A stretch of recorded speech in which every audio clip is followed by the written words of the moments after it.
For all you creationists out there, I'm going to make it unequivocally clear why I don't subscribe to the belief of creationism, so listen carefully. It's because creationists all claim that vampire velociraptors from the moon once flew to Earth in a spaceship crudely constructed from lunar bamboo stalks held together by the saliva of magenta space slugs, and then waved enchanted wands about until humankind popped into existence as a product of their own creation. Of course, being hungry and parched after their long journey in haphazardly constructed space vessels, the vampire velociraptors then used their behemoth incisors to feed relentlessly on that entire generation of early man for centuries, until they'd had their fill. Once they'd consumed them all, they repeated that process, creating a slightly different variety of humankind before feasting on that generation until it died out. This happened again and again until they created a generation that was intelligent enough to record history, upon which they brainwashed the naked bastards, Men in Black style, saddled up in their lunar bamboo ships, and blasted off into space again, leaving ancestors of modern-day mankind none the wiser. I can dispute those creationist claims, of course, because they simply can't prove to me that space-traveling vampire velociraptors ever existed. Therefore, my hypothesis of abiogenesis followed by gradual natural selection-driven evolution over the course of millions of years must be correct. After all, if they can't produce a fossil of every vampire raptor ever, any alternative solution I propose must be valid. Now, creationists, if you're still with me and haven't run off to find ample gauze to bandage your bleeding scalps after impatiently ripping the roots of your hair out in frustration, then congratulations. You are the few and the proud creationists who are now capable of empathizing with those who accept the theory of evolution and have to listen to you tell us that you don't believe it because of the following reasons.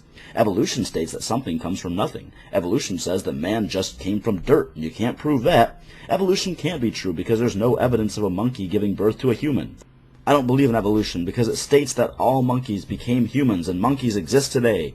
Evolution can't be true because there aren't catdogs, birdfrogs, salmon-bucks, crockoducks, etc.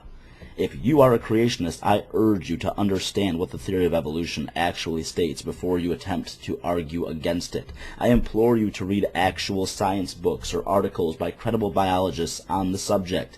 Don't get your definition of evolution from creationist or apologist websites. If you choose to argue against a scientifically established claim, it is your responsibility to understand what conclusions science has actually drawn on the matter and what evidence led to it. Otherwise, you will be genuinely committing the first of two fallacies that I was facetiously committing with my vampire raptor example, which is called a straw man. And frankly, my straw man was better than your actual God did it instantly version, because at least my straw man accounted for the discovery of generations of transitional human fossils.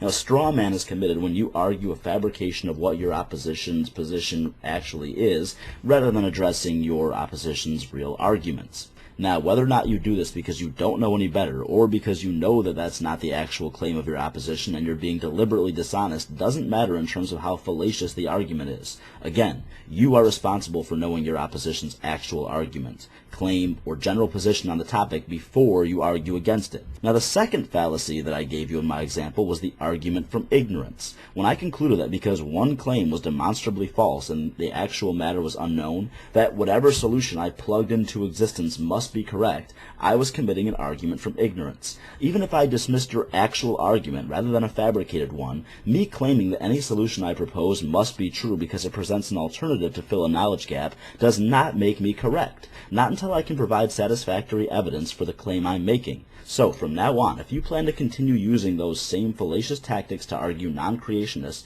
be prepared to prove my vampire raptor narrative is real.